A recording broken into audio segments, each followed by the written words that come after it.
Pemerintah Kota Banjarmasin diingatkan harus menyelesaikan segala macam proyek yang dikerjakan, diantaranya pengaspalan jalan ataupun perbaikan jembatan, agar kada melewati batas waktu yang telah ditentukan. Banyaknya paket pengerjaan proyek yang dikerjakan oleh kontraktor menjadi salah satu sebab terjadinya keterlambatan pekerjaan ini.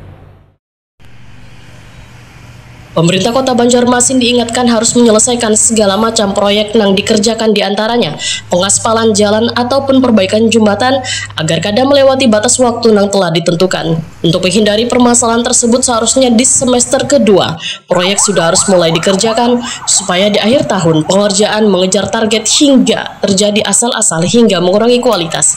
Demikian dipadahkan Wakil Ketua DPRD Banjarmasin Matnor Ali F. Wetakoni Prima TV jelang tengah hari Senin 11 Desember 2023. Politisi Partai Golkar ini menyatakan masih banyak titik-titik paket pekerjaan yang masih belum dikerjakan. Bahkan ada perbaikan jembatan yang pengerjaannya masih belum mencapai 65%. Sementara waktu pengerjaannya sudah hitungan hari. Banyak proyek-proyek paket lagi, misalnya perbaikan jembatan sampai sekarang pun 65% belum terselesaikan. Apakah yang 35% dengan waktu yang 1 bulan bisa diselesaikan? Ya kalau memang itu bisa diselesaikan, tentu akan kerja jam tayang kan.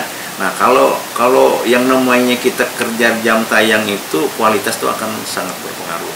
Kami tidak menginginkan bahwa satu pekerjaan itu akan menimbulkan kualitas yang bisa berkurang kualitasnya. Apalagi dengan kondisi ekstrim sekarang, ya setiap hari hujan, tentu yang berkaitan dengan pembangunan simenisasi itu sangat berpengaruh. Nah oleh karena itu kami dari DPRD juga mengharapkan dari pihak pemerintah kota dalam hal dinas PUPR misalnya dalam pembangunan itu segera terjun langsung PPTK-nya untuk mengawasi kepada kontraktor yang menangani itu. Menurut Matnor Ali F, banyaknya paket pengerjaan proyek yang dikerjakan oleh kontraktor menjadi salah satu sebab terjadinya keterlambatan pekerjaan ini. Salah satunya adalah jembatan yang berada di kawasan Komplek Damai di Banjarmasin Tengah.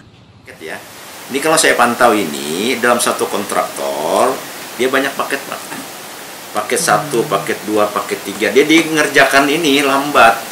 Nah, makanya oleh karena itu saya sarankan kepada pemerintah kota, kalau bisa kontraktor itu yang besar-besar itu hanya cukup 2-3 paket lah. Jangan sampai 5 paket. Ini sangat mempengaruhi dia mengerjakan dengan beberapa paket itu mengejar waktu. Nah, salah satu contoh ya, saya kasih contoh. Tapi Anda bisa lihat jembatan Komplek Damai itu hasil pukir saya.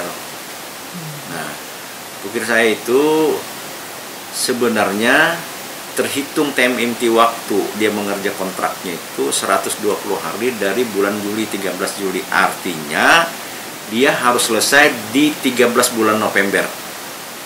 Kenyataannya sampai sekarang belum selesai.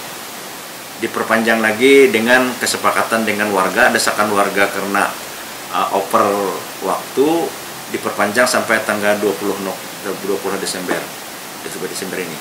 Ternyata sampai 20 November ini, Desember ini belum clear juga. Nah ini salah satu contoh ya. Nah alasan karena bahan segala itu tidak rasional. Kalau alasan saya katakan seperti itu dikarenakan mereka itu kebanyakan paket. Matnor Ali F berharap kontraktor yang pengerjaan proyeknya kada sesuai dengan target waktu yang telah ditentukan harus diberikan tindakan supaya kedepannya proyek yang dikerjakan selain kada asal-asalan juga bisa menepati target sesuai aturan. Saya tidak berbicara masalah penaltinya, ya. Artinya kalau bisa jangan sampai diberikan penalti terus gitu loh. Akhirnya dia gampang. Penalti bisa spekulasi, oke lah saya dipotong sekian persen saya, tapi saya dapat ujung proyek saya banyak yang saya dapat. Nah ini kalau ada proyek yang kayak gitu yang nakal, berikutnya jangan diberikan lagi kesempatan untuk blacklist saja.